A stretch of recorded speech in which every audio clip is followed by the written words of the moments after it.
memang kita sedang mengupayakan untuk eh, mencari beberapa revenue stream baru begitu ya Pak. Jadi dari wisata alam, kemudian juga mungkin Bapak mendengar ada industri biomas gitu ya yang coba kita kembangkan juga kerjasama dengan beberapa BUMN lain seperti PLN. Kemudian kita juga coba komoditi tebu juga Pak ya. Kita mulai mengembangkan tanaman tebu gitu. Itu kita baru mulai piloting, jadi mungkin memang belum belum signifikan hasilnya, tapi kita mengarah ke sana begitu ya Pak. Gitu kira-kira. Kemudian juga ada nature ecosystem based solution. Jadi itu ya mungkin yang sekarang lagi ngetren kayak carbon credit gitu ya Pak ya. Jadi mungkin kita juga sedang melakukan riset gitu ya Pak ya mengenai ini pendekatan ekosistem nature ecosystem based solution ini gitu Pak.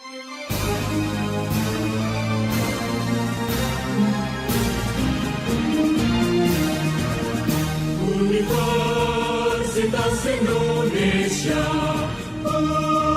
universitas kami, ibu kota negara, pusat ilmu budaya bangsa, kami mahasiswa, pengabdi. Bersama saya Bambang Sadiono di kanal Inspirasi untuk Bangsa. Mudah-mudahan kanal ini selalu bisa memberi inspirasi, motivasi, dan edukasi.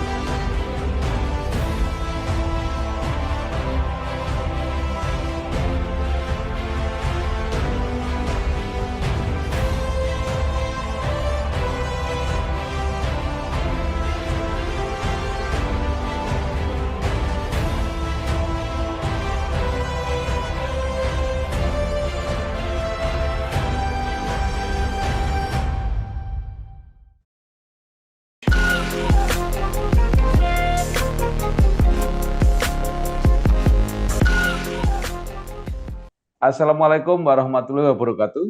Waalaikumsalam warahmatullahi wabarakatuh. Bersama saya Bambang Sadiono di kanal Inspirasi untuk Bangsa. Mudah-mudahan kanal ini selalu bisa memberi inspirasi, motivasi, dan edukasi.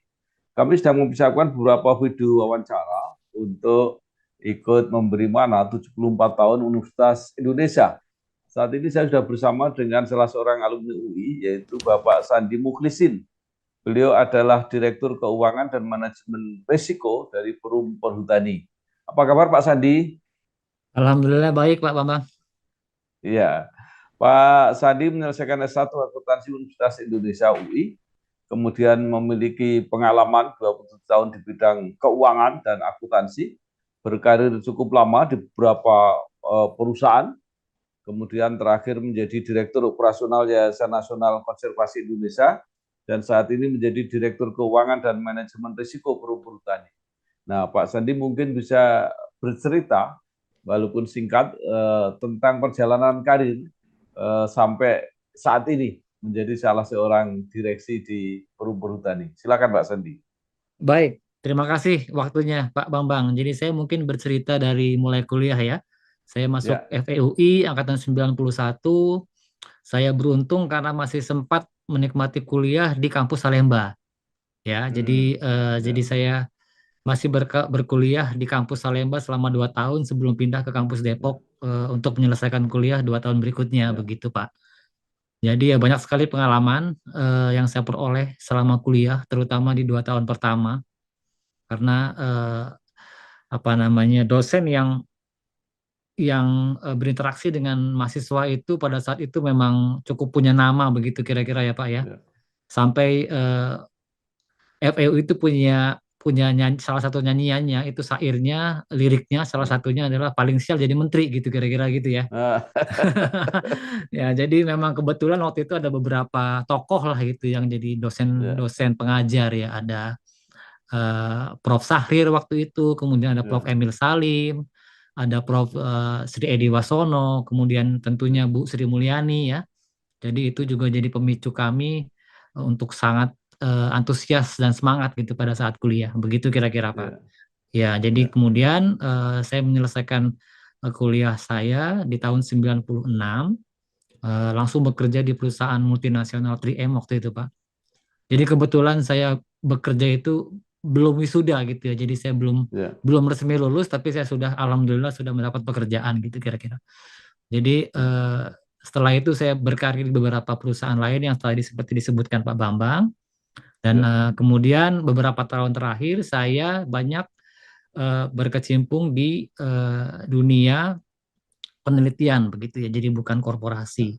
Sebelumnya saya eh, bekerja di World Agroforestry atau ICRAF gitu. Jadi lebih ke agroforestry, berkantor di Bogor di lahannya KLHK waktu itu. Ya.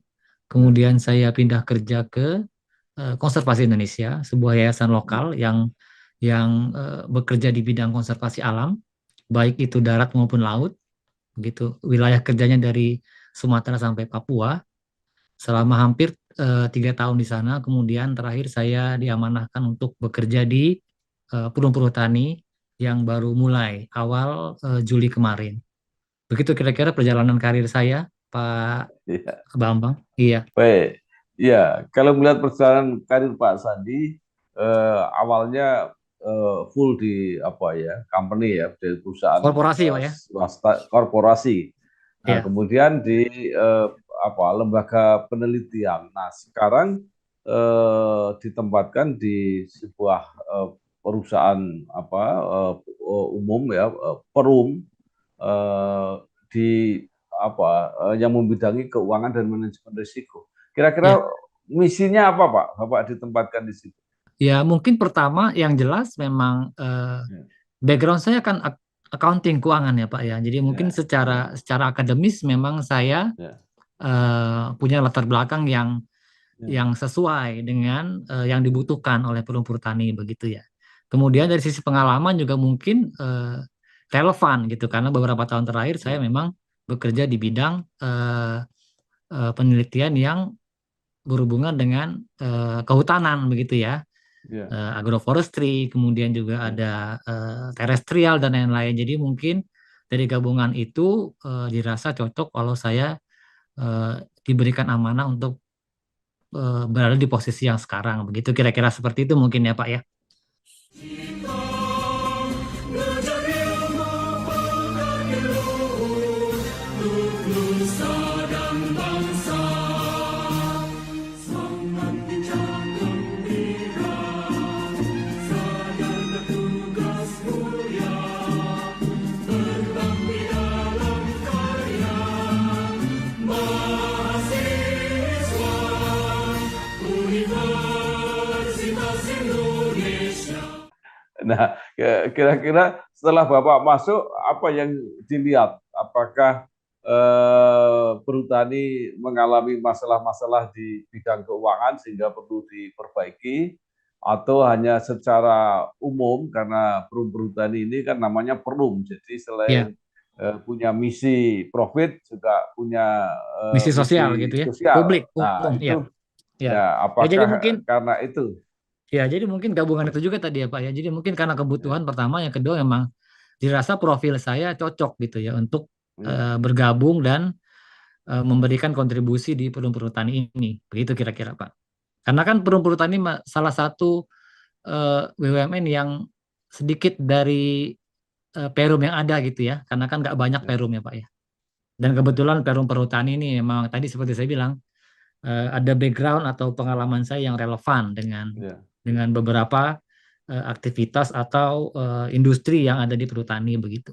Nah, Bapak memang baru saja masuk, tetapi kalau melihat atau mungkin membaca atau mungkin melihat apa referensi selama ini, apa sebenarnya yang dialami oleh perum perhutani dari sisi keuangan? Apakah cukup profit atau mungkin ada kekurangan-kekurangan gitu? Ya, saya rasa cukup stabil ya Pak ya, profit dan laba Ya. kita yang kita kelola beberapa tahun belakangan ini. Eh, Ya. ya tentunya kalau untuk perkembangan atau perubahan atau perbaikan tetap ada ruang untuk itu. Tapi Ya. selama ini saya rasa beberapa tahun belakangan kita sudah optimal ya untuk meraih revenue yang ditargetkan begitu Pak. Jadi sebenarnya kita cukup stabil ya dengan Ya. kondisi yang sekarang secara global makro maupun juga industri-industri lain yang mengalami sedikit gejolak gitu ya Pak ya. Ada Ya. ada situasi geopolitik, kemudian apa namanya kalau dari sisi internal kita itu ada beberapa faktor alam juga yang ya, mempengaruhi siklus produksi kita gitu ya Pak ya. Jadi tapi itu secara makro kita masih bisa memanage atau mengatur lah ya apa namanya aktivitas yang kita jalankan di perhutani. ya. Eh, Perum perhutani selama ini kelihatannya itu andalan income-nya itu dari kayu dan getah. Ya, Nah, menurut Bapak tren kedepannya seperti apa, Pak? Karena kita kan ya, pernah tahu bahwa ada krisis di lingkungan perhutani itu ketika penebangan besar-besaran, tapi kan kemudian ada penanaman kembali. ya, Nah, itu apakah sudah mulai pulih sehingga sudah mulai ya. pendapatan sudah mulai masuk atau seperti apa, Pak? Iya, jadi memang dari getah dan kayu itu masih dominan ya Pak. Jadi itu masih merupakan Ya, sumber pendapatan perumbu tani yang utama sampai sekarang. Dan ya, itu masih kita jaga walaupun mungkin ada fluktuasi tapi tidak banyak berpengaruh dengan pendapatan yang kita peroleh. Namun memang kita sedang mengupayakan untuk eh, mencari beberapa revenue stream baru begitu ya Pak. hmm, Jadi dari wisata alam, kemudian juga mungkin ya, Bapak mendengar ada industri biomas gitu ya yang coba kita ya, kembangkan juga kerjasama dengan beberapa BUMN lain seperti PLN. Kemudian ya, kita juga coba komoditi tebu juga Pak ya. Kita mulai mengembangkan tanaman tebu gitu. ya, ya, Itu kita baru mulai piloting, jadi mungkin memang belum belum signifikan hasilnya, tapi kita mengarah ke sana begitu ya Pak. Gitu kira-kira. ya, Kemudian juga ada nature ecosystem based solution. ya. Jadi itu ya mungkin yang sekarang lagi ngetren kayak carbon credit gitu ya Pak ya. Jadi mungkin kita juga sedang Ya, melakukan riset gitu ya Pak ya mengenai ini ya, pendekatan ekosistem nature ecosystem based solution ini ya, gitu Pak. Jadi mungkin karena ini cukup sensitif jadi kita sedang menelaah dan mencoba mendapatkan referensi dan informasi dari pihak-pihak yang terkait dan berwenang gitu Pak. Jadi kita banyak diskusi mengenai itu. Ya, jadi itu masih kita rumuskan ya Pak ya. Kemudian juga ya, kita ada agro nih Pak. Selain tebu tadi kita ada ya, beberapa industri tanaman agro lagi yang coba kita kembangkan juga. Ada kopi, ada jagung, dan mungkin ya, hasil hutan lainnya nanti yang mungkin cocok dengan lahan yang ya, kita kelola begitu. Termasuk ya, juga cara kita bermitra nanti Pak dengan petani-petani hutan ya, itu. ya. Pak, itu yang tadi pengembangan tadi, apakah dikerjakan oleh perhutani sendiri atau yang ada kaitannya dengan perhutanan sosial itu? Iya, jadi rencana kita gabungan ya Pak ya. Jadi mungkin nanti kalau yang bisa Hmm. ada yang bisa kita kerjakan sendiri, kita kerjakan sendiri. Tapi juga kita tidak menutup kemungkinan untuk kerjasama dengan pihak-pihak terkait, Pak.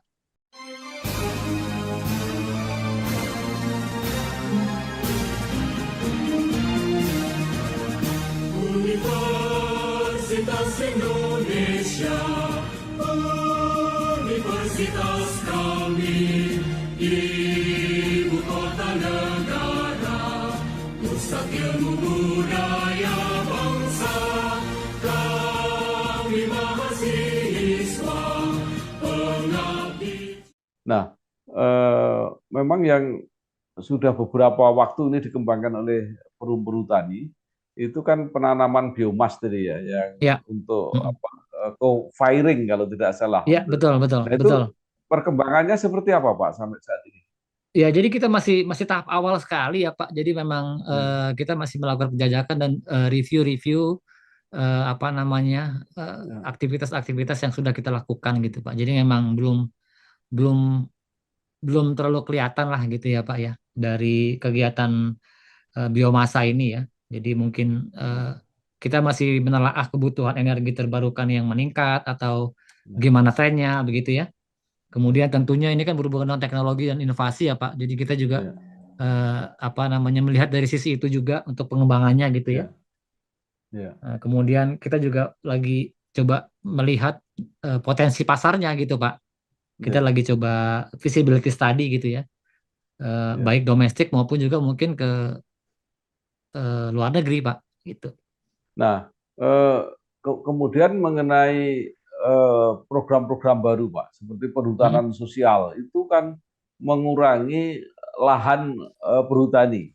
Nah, Ya, selain juga lahan-lahan itu juga terkurangi oleh adanya apa proyek-proyek nasional ya. Ya, ya, Nah, ya. itu dampaknya seperti apa, Pak, terhadap aset atau terhadap keuntungan yang akan Ya, diperoleh oleh ya, perusahaan? ya.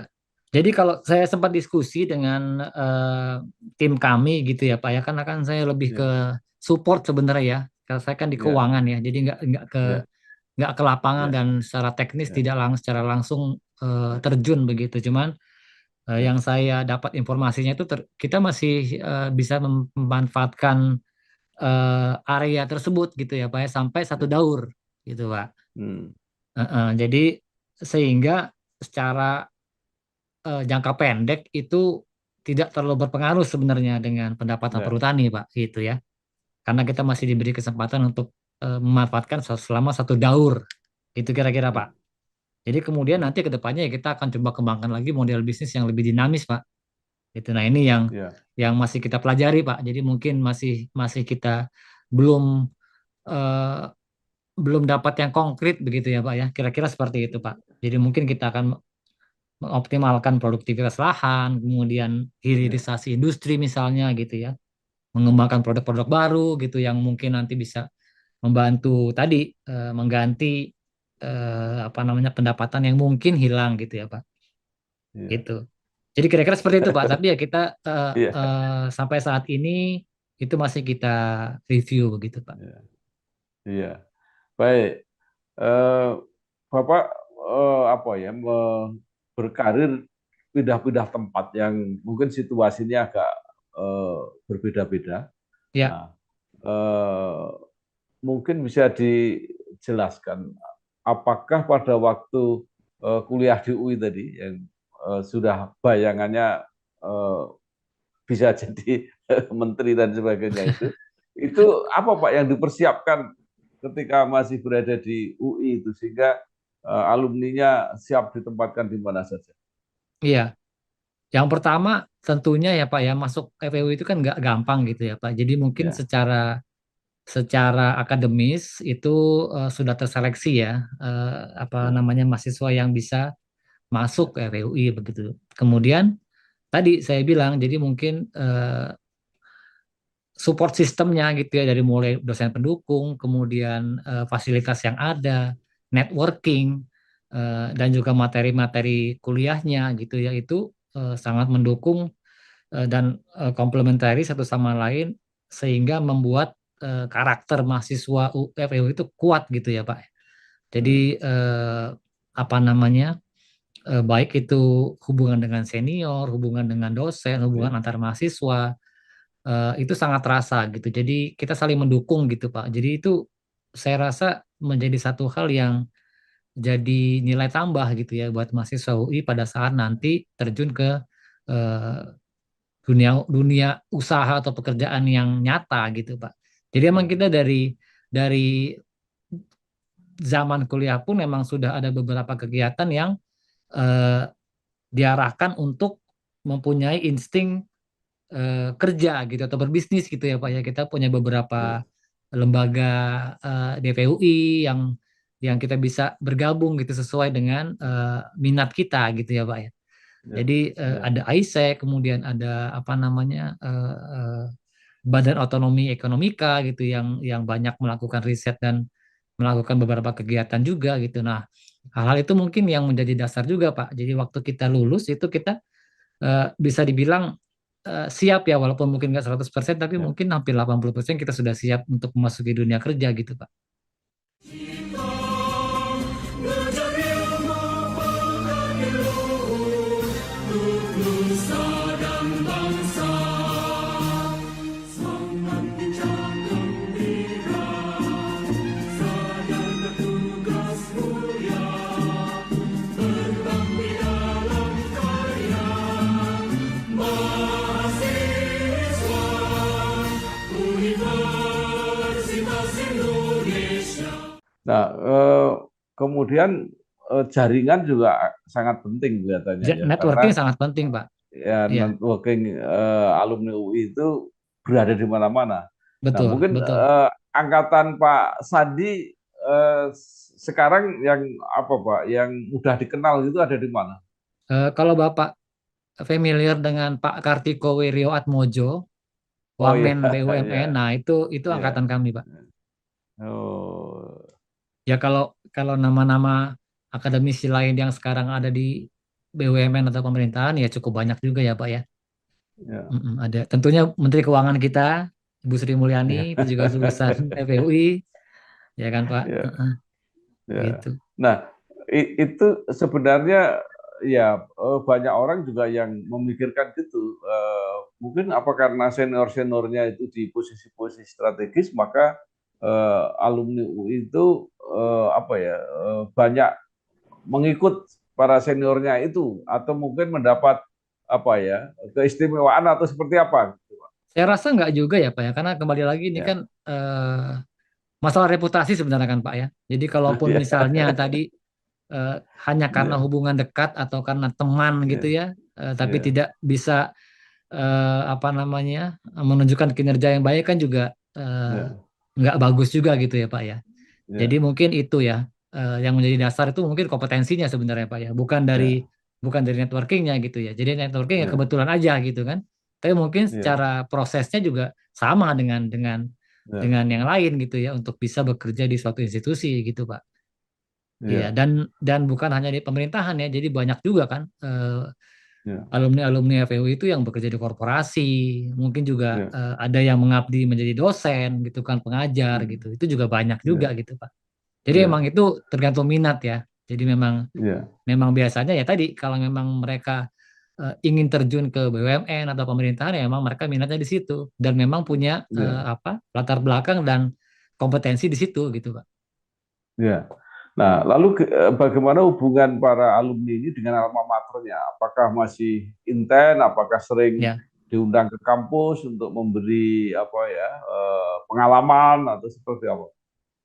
Khususnya di FEUI ya Pak, sampai sekarang itu ada, saya lupa nama nama departemennya gitu di fakultas. Jadi memang Ya, ada satu sesi di mana lulusan itu diberikan kesempatan untuk memberikan kuliah umum gitu Pak. Jadi dari nah, berbagai latar belakang dan dunia kerja yang berbeda-beda gitu ya Pak. Jadi itu mungkin juga salah satu cara untuk tetap menghubungkan antara mahasiswa dengan ya, alumni gitu ya Pak. Jadi itu ada satu sesi itu, kemudian kita juga punya Iluni FEUI yang cukup ya, aktif begitu, Pak. Jadi itu menjadi platform atau media kita untuk berkumpul atau berbagi lah gitu ya, Pak. Itu kemudian juga kita punya aplikasi juga gitu ya yang menghubungkan atau menginformasikan mengenai kondisi atau mungkin ada lowongan kerja atau hal apapun lah yang berhubungan dengan FEUI. Jadi itu bisa diakses semua mahasiswa, baik mahasiswa maupun alumni, gitu Pak. Jadi itu mungkin ya. salah satu cara ya untuk kita tetap mengikat silaturahmi lah begitu kira-kira Pak. Baik. Nah, terakhir Pak Sandi, Ya, apa yang ingin Pak pesankan kepada para generasi muda yang sekarang masih sekolah ya, ya, kuliah atau mereka hmm, yang baru saja lulus, karena pasti dengan pengalaman Pak Sandi mengetahui apa-apa yang dulu tidak diberikan di waktu kuliah dan mana yang memang perlu diperhatikan karena itu ternyata ya, bagian yang penting ketika di ya. pekerjaan. Makasih Pak. Jadi pertama mungkin yang harus diperhatikan itu bahwa dunia kerja itu sangat beragam ya Pak ya. Ya, Jadi waktu kuliah mungkin kita fokus hanya ingin jadi akuntan, ingin kerja di ya, kantor akuntan begitu ya, atau ingin kerja di mana. ya, Ternyata di dunia kerja itu banyak sekali pekerjaan yang sangat beragam yang bisa kita masuki gitu ya, asal kita mau beradaptasi begitu Pak dengan kompetensi kita yang ada. Jadi itu mungkin yang salah satu yang saya pelajari di dunia kerja gitu Pak ya. Seperti saya bilang tadi, saya punya pengalaman baik di korporasi maupun di non-profit gitu. Nah itu ya, eh, menjadikan saya itu lumayan lengkap gitu ya Pak. Bisa ya, melihat berbagai karakter dan juga eh, ya, sangat diverse gitu apa pengalaman yang saya dapat. Jadi mungkin pesan saya ya ke mahasiswa ini membuka diri gitu ya Pak ya. Jadi jangan terpaku hanya dengan satu atau dua ya, dua hal gitu, tapi kita bisa melihat dari sisi yang lebih luas dan dari berbagai macam kriteria begitu karena itu sangat penting nanti untuk memperkaya mahasiswa tersebut sendiri gitu nanti ke depannya gitu Pak. Ya, Jadi mungkin itu ya, ya yang bisa saya sampaikan Pak ya. ya.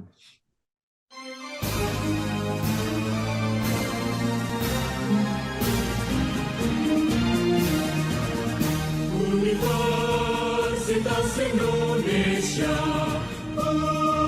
universitas kami, ibu kota negara, pusat ilmu budaya bangsa, kami mahasiswa, pengabdi.